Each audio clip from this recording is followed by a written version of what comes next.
स्कूटरमध्ये 100 दिवस काम करून 1,00,000 रुपये कमवायचा आज दिवस आहे 6वा. तर पहिली ऑर्डर आली 143 रुपयाची. हे छोटंसं पार्सल बदलापूरून घेतलं आणि नेवाळी नाक्याला ह्या ठिकाणी सोडलं. ह्याचे भेटले 143 रुपये. जवळजवळ अर्धा तास वाट बघितल्यावर ही ऑर्डर भेटली. पटकन ह्या लोकेशनला आलो. हे छोटंसं पार्सल घेतलं आणि ड्रॉप केलं. ह्याचे भेटले 155 रुपये. त्यानंतर ही 146 रुपयाची ऑर्डर भिवंडी नाक्यावरून घेतली. हे छोटंसं पार्सल होतं. हे डोंबिवलीला ह्या ठिकाणी ड्रॉप केलं. त्यानंतर ही ऑर्डर भेटली 218 रुपयाची. हे पार्सल डोंबिवलीवरून ठाण्याला घेऊन जायचं होतं. ह्याचे भेटले 218 रुपये. त्यानंतर परत ही 218 रुपयाची ऑर्डर भेटली. ही ठाण्यावरून भिवंडीला घेऊन गेलो. त्यानंतर परत एकदा 218 रुपयाची ऑर्डर लागली.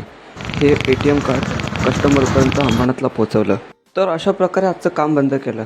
आज लई लहान लहान ऑर्डर होत्या, तरी पण आपण आपलं टार्गेट पूर्ण केलेलं आहे. तर आजची अर्निंग झालेली आहे 1157 रुपये. तर अशाच व्हिडिओसाठी व्हिडिओला लाईक आणि आपल्या मराठी भावाला फॉलो करा.